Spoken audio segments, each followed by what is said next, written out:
République, conférence qui clôture cette tournée, sa première tournée dans la région de Difa. Donc nous allons écouter Son Excellence, Monsieur le Président de la République. Ensuite, après, nous allons prendre les questions en une fois parce que, sans aucun doute, certaines questions seront liées et le Président de la République répondra en une fois. Merci beaucoup.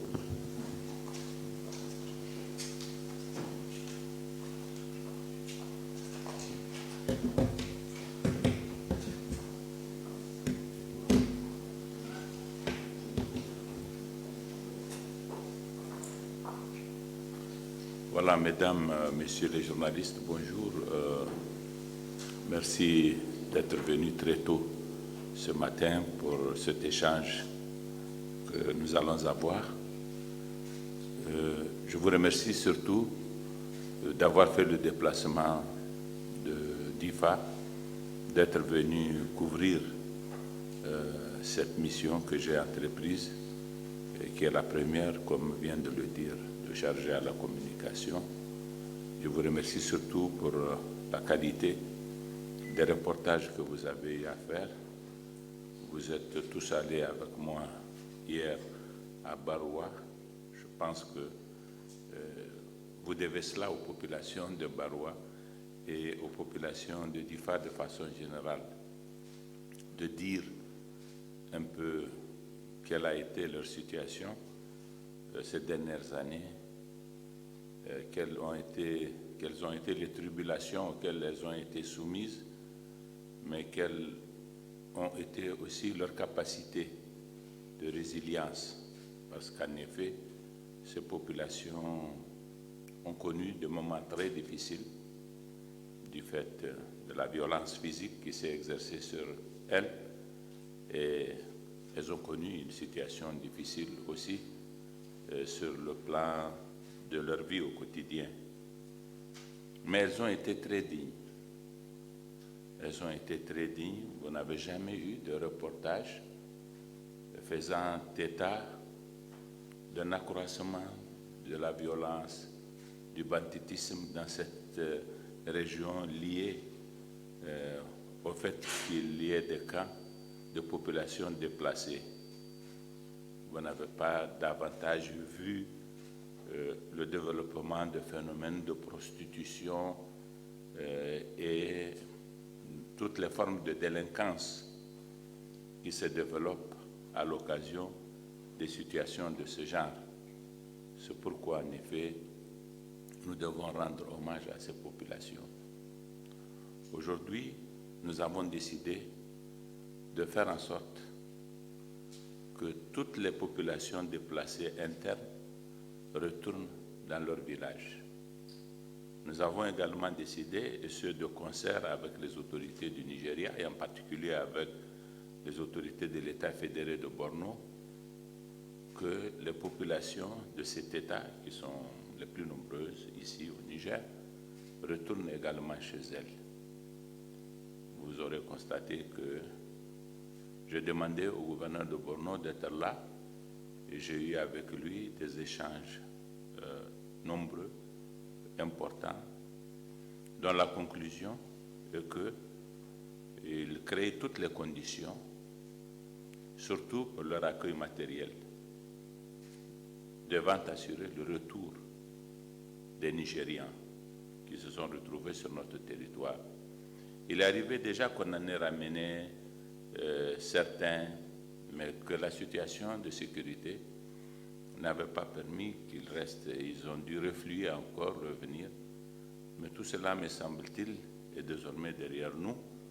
En tout cas, j'ai pu mesurer la volonté du gouverneur de faire en sorte que cette fois-ci, les retours vont être définitifs. Le retour va être définitif. Mais en ce qui nous concerne, nous sommes sur un plan en plusieurs phases.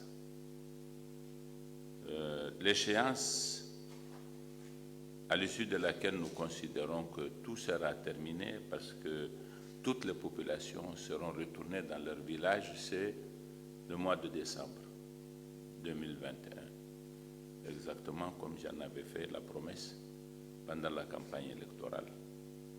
La première phase, elle, va concerner 19 villages. Ils ont tous la caractéristique, à part Baroua et quelques autres à côté de Baroua, de se situer le long de la RN1.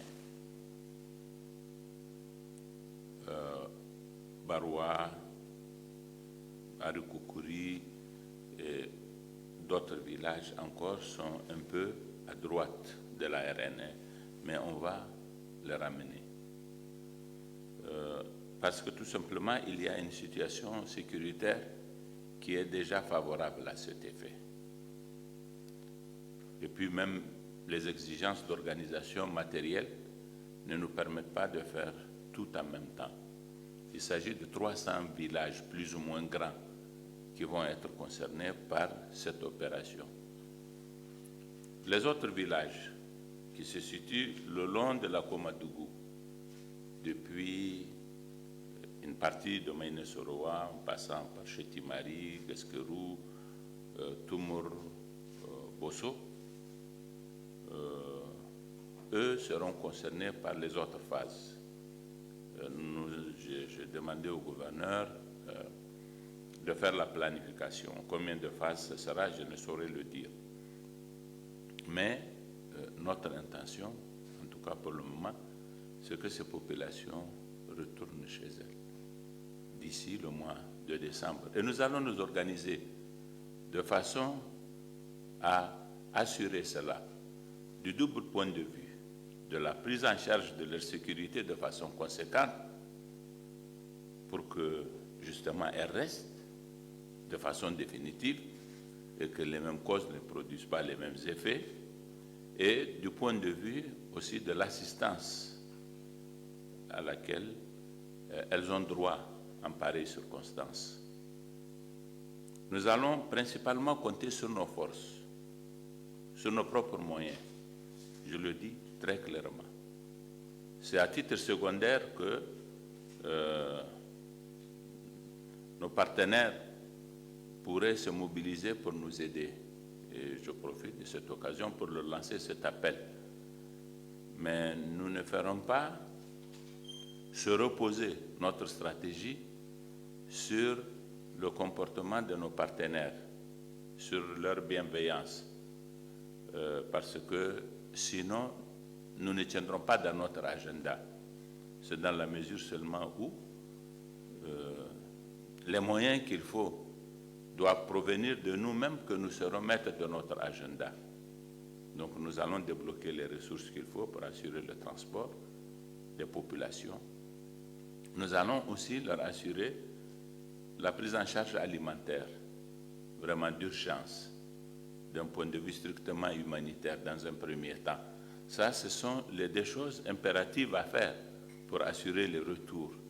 Et pour que les populations restent, il va falloir aussi leur délivrer un certain nombre de services. Il faut une prise en charge de l'eau et de l'assainissement. Il faut une prise en charge médicale. Il faut, après, assurer la scolarisation des enfants. Voilà, donc en plus de leur protection, bien sûr.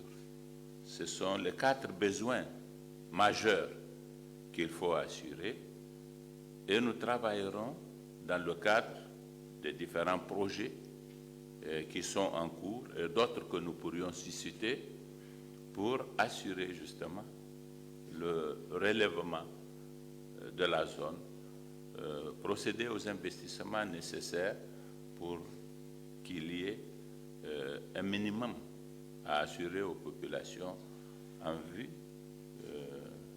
de leur garantir leur avenir. Mais la garantie de leur avenir va surtout reposer sur la possibilité que nous allons leur donner en créant les conditions de se livrer à leurs activités économiques. Nous avons la chance d'être dans une région qui n'est pas dénuée de potentialité. Nous avons la rivière de la Komadougou, ici. Nous avons le lac Tchad, de l'autre côté.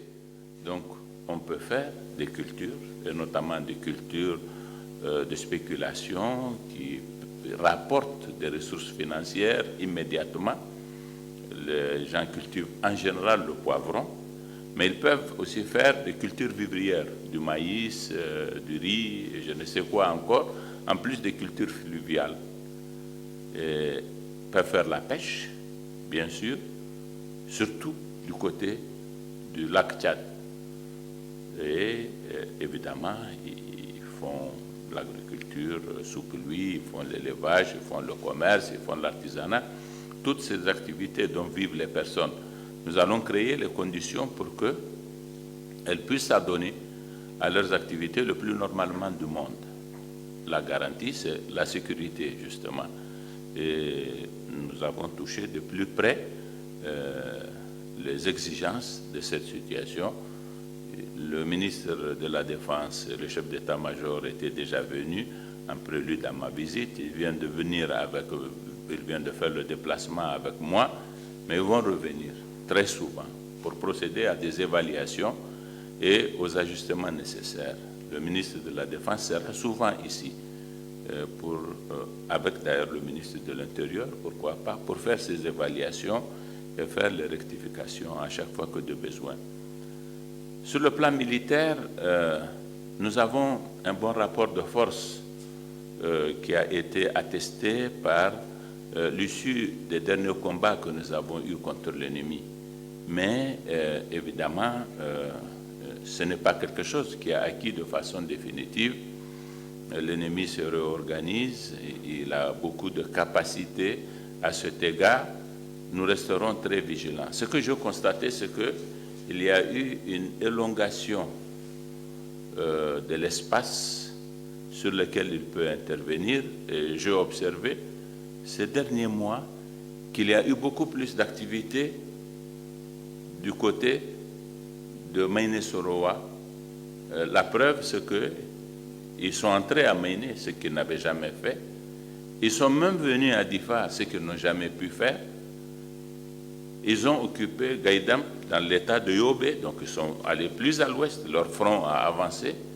Ils ont occupé Kanama au sud pile de Mainé-Soroa. Ça dénote quoi? Ça dénote qu'ils ont élargi leur espace. Parce que géographiquement, la base de Boko Haram, c'est deux endroits. C'est le lac Tchad, le lit du lac, les îles dans le lac Tchad, quel que soit le pays, le Tchad, le Niger, le Nigeria, et puis la forêt de Sambisa, qui les mène jusqu'au Cameroun, de l'autre côté un peu sud, jusqu'à l'état de l'Adamawa. Vous voyez, le Chibok, c'est dans l'Adamawa, il faut s'en souvenir. Donc ils étaient très proches de l'état de l'Adamawa, ils pouvaient rayonner et revenir. Alors, mais évidemment, ils n'ont pas vocation à rester dans leur sanctuaire. Leur objectif, c'est d'avancer. Et ils ont pu avancer, en effet. Et nous l'expliquons parfaitement, parce qu'en effet, moi, je sais que les mesures que nous avons pu prendre jusqu'à récemment pour faire en sorte que la ville de Difa ou la ville de Mainé soient hors de leur portée, ces mesures-là, il y a eu un certain relâchement de notre part. J'ai donné des instructions, je viens de faire l'évaluation, je n'en suis pas satisfait. Donc je vais reprendre les instructions. Il faut qu'un certain nombre de villages qui sont dans le canton de Chétimari jusqu'à Tam soient sous notre autorité de façon très nette. C'est vrai qu'il s'agit pour la plupart des cas, à partir de Dro, de villages qui sont désaffectés, dont les populations ont quitté et sont revenues sur la RN1. Mais ce n'est pas une raison pour que nos patrouilles n'y aillent pas chaque fois, à plusieurs reprises par semaine, pour y procéder à des fouilles et à des interpellations. J'ai comme l'impression qu'il y a au moins 2 villages où Boko Haram, dans cette zone-là, à l'ouest de Chétimari, a pris pied. Tout le monde sait, par ailleurs, nous l'avons dit avec le gouverneur, qu'ils ont toujours été présents dans les villages en face, entre ici et Damasak, en particulier à Logarna et à Belabirine, chez eux. Mais chez nous aussi, un village comme Dro, à côté de Chétimari, est vraiment infesté un village,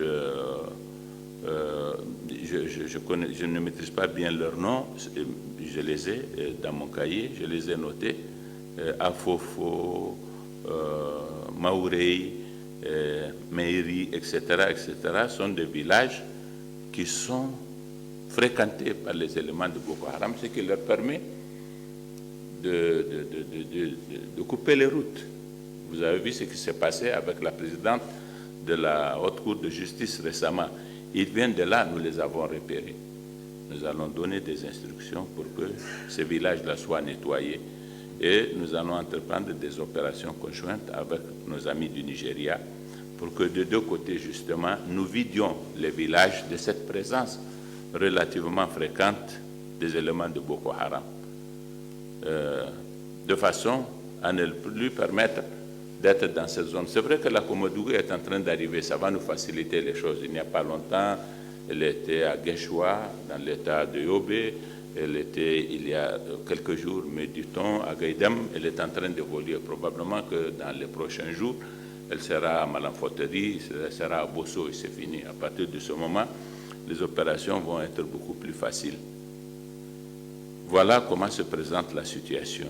Donc, sur le plan militaire, nous avons un bon rapport de force, mais qui est caractérisé par des lacunes quand même, qui commandent que nous occupions l'espace encore mieux que nous ne l'avons fait jusqu'à présent sur le plan de notre opération du retour des populations. Mon séjour ici m'a permis d'avoir des idées très claires et je vais les dérouler, ces idées. Je vais les mettre en œuvre sans plus tarder. J'ai donné les instructions au gouverneur pour qu'on procède à la planification du retour de toutes les populations. Voilà ce que j'ai voulu vous dire en guise d'introduction à cette conférence de presse, en espérant que j'ai épuisé tous les sujets et que vous n'avez pas de questions à poser. Merci beaucoup. Merci, Excellence, Monsieur le Président de la République. À présent, nous allons prendre les questions des journalistes. S'il vous plaît, veuillez dire vos noms, prénoms et l'organe qui vous a accrédité. Merci beaucoup.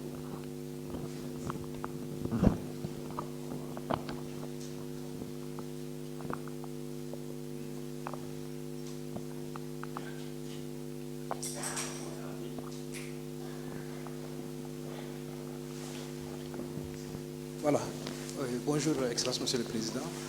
Je suis Suleiman Salha du journal La Nation. Et ma question est de savoir, à un certain moment de la vie du Niger, certains fonctionnaires de l'État hésitent à aller servir dans certaines zones difficiles. Avec aujourd'hui ce retour des déplacés, quelles sont les dispositions qui vont être prises afin que ces zones-là soient desservies en fonctionnaires, je veux dire, ceux qui servent dans les services sociaux de base, l'éducation, la santé et bien d'autres. Merci. Ça y est, je réponds. Ah bon. Donc je me présente à l'âge Gunga Mahaman Gibrima, ORTN, donc DIFA. Monsieur le Président, donc vous étiez avec nous tout au long de la RNA. On a constaté que certains villages sont pratiquement à reconstruire. C'est pratiquement aussi le cas des Barois. Est-ce qu'il y a-t-il un programme spécifique, notamment en termes de reconstruction pour la région de Difa, notamment pour les zones touchées? Merci.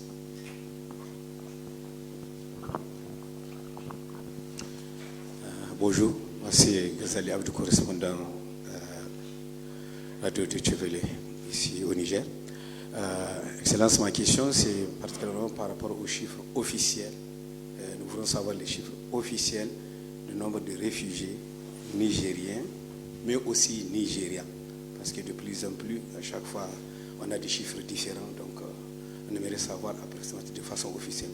Et après votre discussion avec le gouverneur de l'État de Borno, nous voulons savoir est-ce qu'un calendrier a été établi du début de l'opération de rapatriement des jeunes du Nigeria vers leur pays. Merci, Excellence.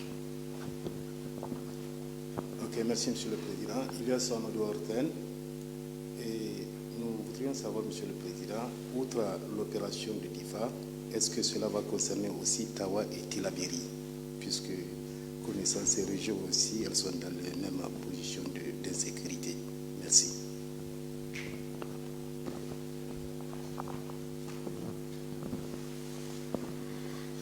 Alors, bonjour à Son Excellence, Monsieur le Président, et merci également pour cet exposé aussi important et riche en informations. Alors, j'ai 3 petites questions. La première question est relative toujours à se déplacer. On sait que la première vague de l'opération a débuté le 20 juin dernier, qui a concerné près de 6 000 personnes, dont 2 000 ménages.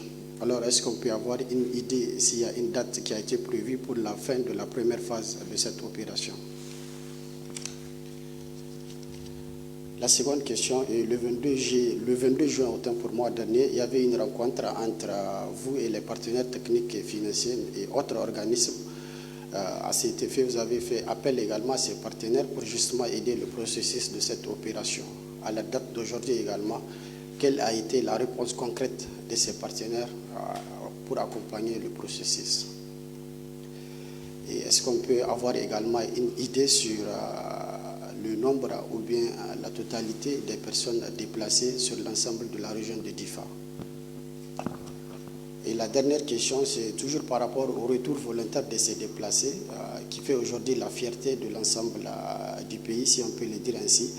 Mais ces populations exigent aujourd'hui plus de protection de ces populations, mais aussi la relance des activités économiques dans ces localités. Quelle garantie avez-vous donné à ces populations? Merci. Merci beaucoup. Bonjour, je suis Ali Magaji de la radio et télévision Ténéré. Monsieur le Président, moi je voudrais revenir par rapport aux questions des investissements. Les partenaires ont été mobilisés depuis longtemps dans le cadre de ces déplacements de force. Alors aujourd'hui, quels seront les investissements prioritaires, notamment à l'endroit des jeunes et des femmes qui ont beaucoup souffert de cette guerre qui nous a été imposée, surtout les jeunes qui constituent les acteurs qui sont facilement enrôlés dans cette guerre. Ok. On va prendre une dernière question.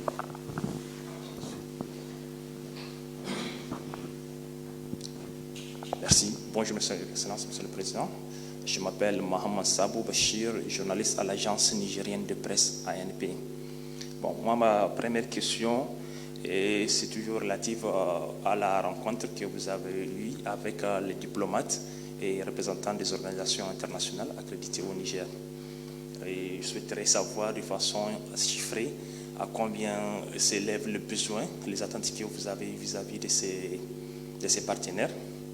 Et donc la seconde question, c'est concernant la déradicalisation, et parce qu'il y a eu des retournés. Parmi ces retournés, il peut y avoir aussi des porteurs de cette doctrine. Est-ce que vous avez pensé à une campagne de déradicalisation? Merci, Excellence. Merci.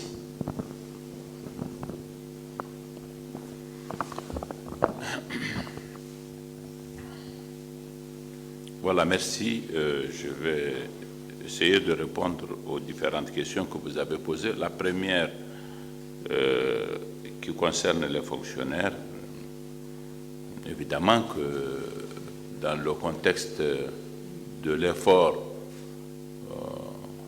de mobilisation que nous voulons promouvoir,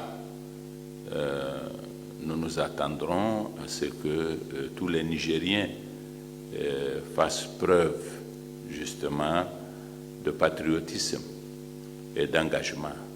Si un fonctionnaire était affecté dans l'un de ces villages, soit pour y soigner les populations, soit pour éduquer leurs enfants ou leur délivrer quelques services publics que ce soit, ce fonctionnaire sera tenu plus que quiconque de répondre favorablement à cette affectation, et nous veillerons à ce qu'il en soit ainsi. Nous serons particulièrement exigeants, de même que nous sommes très exigeants vis-à-vis des militaires à qui nous avons clairement laissé entendre que cette opération, elle doit ne pas échouer. Et évidemment, un des échecs, ce serait aussi que nous amenions les populations sans que nous leur assurions le moindre service. Quel est le nombre exact de déplacés internes et de réfugiés? Les déplacés internes, on les estime à un peu plus de 100 000 personnes, 110 000, 130 000.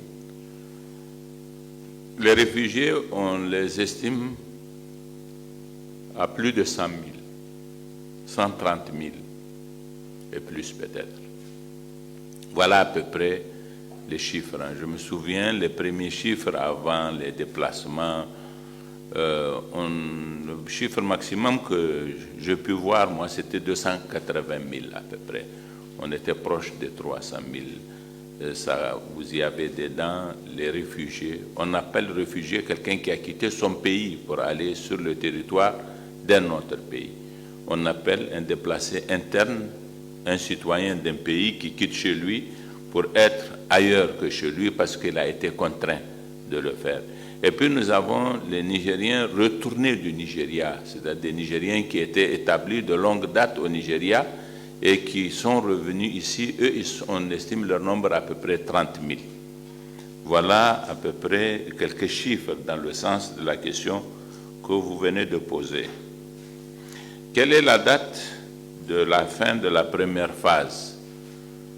Nous n'avons pas fixé de date, mais le gouverneur va bientôt réunir son comité, je vous ai dit, pour faire la planification. Et à l'issue, justement, de cette planification, une date sera retenue. Vous savez que nous avons déjà ramené la population de Barwa en intégralité. Il reste 7 ménages tout au plus, m'a-t-on dit, qui probablement à cette heure sont déjà retournés. La population d'Ngagam, sur la route, vous avez vu le village d'Ngagam, elle aussi est retournée. C'est 2000 personnes. Ça, ce sont 2 localités les plus peuplées. Il y a d'autres localités, 1 ou 2 qui avoisinent peut-être les 3000 personnes déplacées. À part ça, c'est des populations de moindre importance numériquement. Donc nous n'avons pas encore une échéance, mais nous l'aurons sans perdre de temps, Inch'Allah. Nous avons lancé un appel aux partenaires et quelle a été leur réponse? Nos partenaires vont se mobiliser aussi pour nous accompagner. Mais ce que je voudrais que vous sachiez, c'est que nous allons d'abord compter sur nos propres forces. Et donc, je profite une fois de plus de cette occasion pour lancer un appel aux partenaires pour qu'ils nous accompagnent. Ils nous ont déjà accompagnés dans la première opération. Il y a 2 types d'accompagnement. Vous avez l'accompagnement humanitaire strict, qui concerne la prise en charge des besoins urgents au moment où les populations sont déplacées. Sur ce plan, j'ai dit aux partenaires que la même exigence qui fait que quand des populations sont sous la pression des terroristes et qu'elles quittent leur village pour s'installer ailleurs, les partenaires viennent à leur secours. De la même façon, ils doivent pouvoir répondre quand nous ramenons les populations, parce que ce sont les mêmes types de besoins urgents dont il est question. Et nous souhaitons que l'émotion ne soit pas un peu bizarre. C'est-à-dire qu'on est ému quand les gens sont en détresse, sont désemparés, qu'ils sont chassés, et qu'on se mobilise parce qu'on dit que c'est nécessaire de venir à leur secours. Et que quand on dit que des populations retournent par elles-mêmes et qu'elles sont enthousiastes pour retourner, mais qu'elles sont totalement démunies, on considère que ce n'est pas urgent. Il faut que tous les bailleurs de fonds des organisations humanitaires nous comprennent bien. Ce sont les mêmes besoins qui sont exprimés par les mêmes populations, pour les mêmes types de besoins, très urgents. Bon, je voudrais par conséquent dire à tous qui ont l'habitude de consacrer des moyens pour secourir les personnes qui sont en détresse humanitaire, qu'il s'agit dans l'opération de retournement des populations dans leur village, d'une opération qui a les caractéristiques des mêmes exigences humanitaires que lorsque le déplacement se fait en sens inverse. Vraiment. Je voudrais aider les organisations humanitaires, moi aussi, en faisant cet appel et en expliquant qu'il s'agit de la même chose, tout simplement.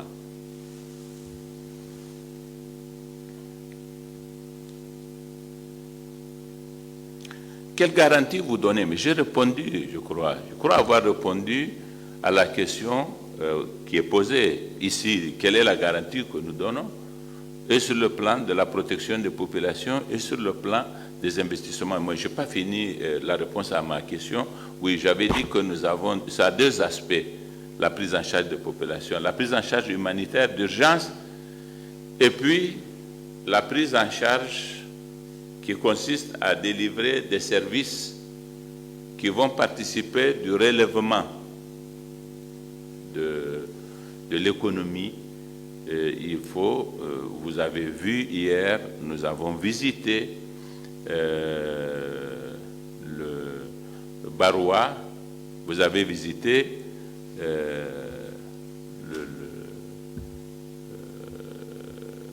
le forage.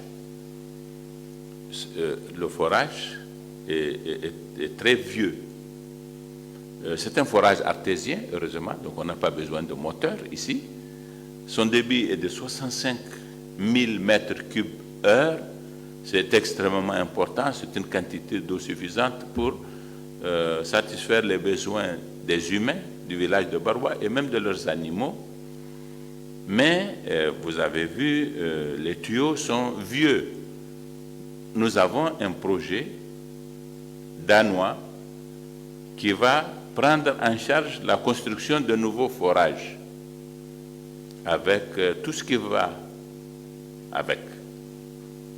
Vous avez visité le dispensaire, le projet PARCA, sur la base d'un financement de la Banque mondiale, va construire un hôpital avec une maternité, avec des infrastructures totalement nouvelles, étendues par rapport à ce qu'il y a aujourd'hui. Vous avez visité l'école qui est très dégradée. Là également, nous avons les financements nécessaires pour la construction d'autres écoles, d'autres classes, totalement neuves. Un peu partout, ça va se passer de la même façon. Nous veillerons à ce que nous disposions des moyens pour faire en sorte que, dans le cadre des différents projets qui interviennent, il y a en particulier un projet qu'on appelle redressement de la région de Difa, pardon, qui est exécuté par le PNUD. C'est un financement, je ne sais pas de quel partenaire bilatéral ou multilatéral, qui a construit les infrastructures que vous avez dû observer à Ngagam. Vous avez des infrastructures complètes, écoles, salles de santé, marchés, etc. Ils ont fait un travail tout aussi remarquable à Bosso, ils sont en train d'en faire à Toumour et dans d'autres localités, et ainsi de suite. Donc, nous avons dans le pipeline ou en cours d'exécution de tas de projets qui vont concerner tous les villages qui vont retourner. Nous nous efforcerons par conséquent à créer les conditions pour qu'il y ait ce genre d'investissements qui vont permettre aux populations d'accéder aux services sociaux de base. Après, évidemment, nous aurons aussi des projets de développement qui consistent dans des investissements dans un secteur comme celui de l'agriculture, comme celui de l'élevage, et ainsi de suite.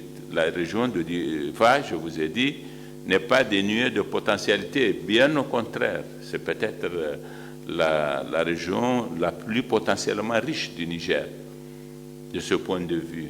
Donc le ministère du Plan, en rapport avec nos partenaires, travaille à élaborer des projets et c'est déjà en cours dans plein de domaines qui vont être mis en œuvre maintenant que la paix sera revenue. Voilà comment il faut comprendre les choses. Et puis, une fois que la paix est revenue, que les gens se sont installés dans leur village, ils s'adonneront à leurs activités. Et je vous ai dit qu'il y a un grand potentiel ici.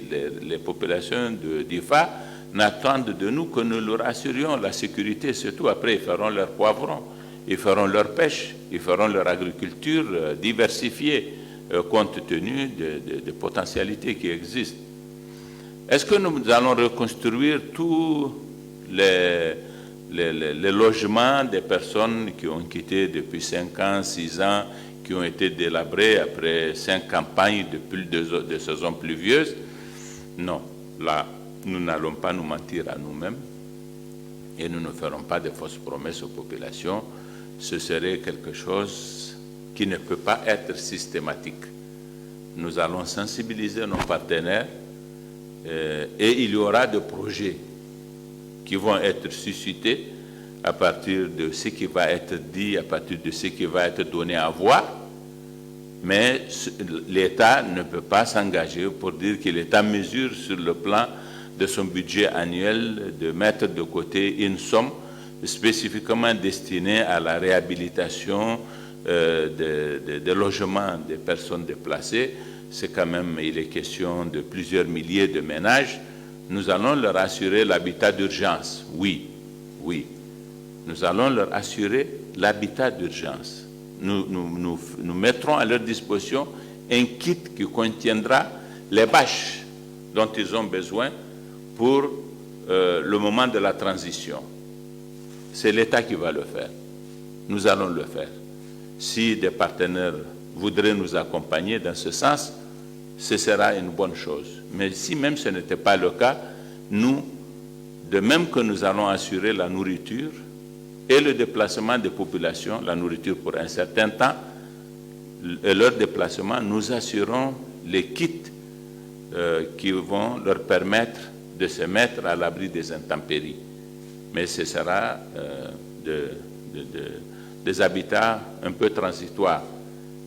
Vous avez vu à Baroua, les gens ils sont dans leur concession, ils ont des bâches. Nous allons assurer ce genre de bâches-là. Le temps que la saison de pluie passe, qu'une autre saison, que d'autres saisons passent, mais progressivement, ils vont reconstruire leur maison. Mais nous sommes sûrs que beaucoup de partenaires, pour saluer nos efforts et les soutenir, vont aussi s'intéresser à la réhabilitation des maisons. Mais ce ne sera pas quelque chose de systématique de la part de l'État. Je dois avoir la franchise de le dire.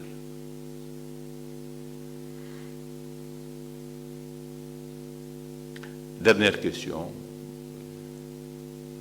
Bon, vous savez, ça c'est un phénomène de radicalisation, déradicalisation. Ça c'est vraiment des catégories chez les Occidentaux.